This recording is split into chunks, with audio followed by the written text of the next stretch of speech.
এই না বাঁধাকপিটা কেটেছি, বরমশাই অমনি বলল, আজকে কি বাঁধাকপির তরকারি হবে নাকি গো? আমি অমনি বললাম, না গো, আজকে বাঁধাকপির তরকারি হবে না, বাঁধাকপি দিয়ে টুথপিক রান্না করব। তখন তো বরমশাই অবাক, বলে বাঁধাকপি দিয়ে টুথপিক মানে এ আবার হয় নাকি? কি উল্টোপাল্টা রান্না হচ্ছে তা কে জানে। আরে দেখোই না কি করি। তো প্রথমেই বাঁধাকপিগুলো পিস করে কেটে নিয়েছি, দেখতেই পেলে কিভাবে পিস করেছি। এবার টুথপিক দিয়ে এরকম আটকে নিয়েছি। গ্যাসের উপর একটা জল বসিয়ে দিয়েছি কড়াইতে বেশ কিছুটা।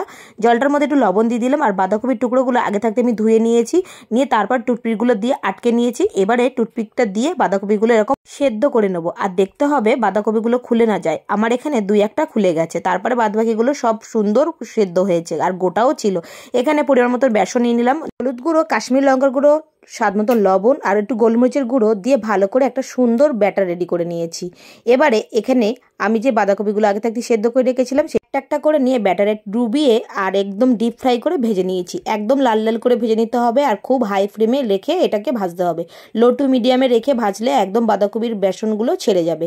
এবারে এখানে আমি টুকরো করে আলুগুলোও ভেজে নিচ্ছি, লাল লাল করে ভেজে নিয়েছি ওই তেলের মধ্যে। আলুগুলো তুলে নিলাম। ওই তেলের মধ্যে জিরে আর গোটা গরম মশলা আর কেটে রাখা একটা বড় সাইজের পেঁয়াজটাকে টুকরো করে কেটে নিয়েছি আগে থাকতে। আর স্বাদ মতো লবণ দিয়ে দিলাম টমেটো।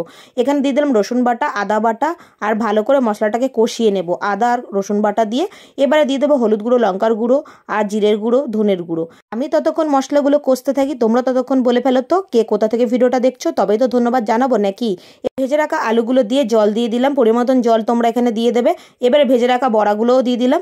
বড়াগুলো দেওয়ার পর আবারও একটুখানি ঢাকা দিয়ে দিলাম 10-15 মিনিটের মতন, একদম লো টু মিডিয়ামে রেখে গরম মশলার গুঁড়ো দিয়ে নামিয়ে নিলাম। কেমন লাগলো অবশ্যই জানিও, ভালো লাগলে অবশ্যই লাইক কমেন্ট শেয়ার করতে ভুলবে না। চ্যানেলে নতুন হলে চ্যানেলটাকে সাবস্ক্রাইব করার অনুরোধ রইল। আর হ্যাঁ, এটা কিন্তু নিরামিষ দিনেও করতে পারো রসুন পেঁয়াজ ছাড়া, আর দারুণ লাগে। এইভাবে একবার বানিয়ে দেখতে পারো, কেমন লাগলো জানিও। ভালো থাকবেন, সুস্থ থাকবেন বন্ধুরা। এবারে কি গরম গরম ভাত দিয়ে পরিবেশন করেছিলাম, ফাটাফাটি লেগেছিল খেতে। একবার হলেও ট্রাই করো।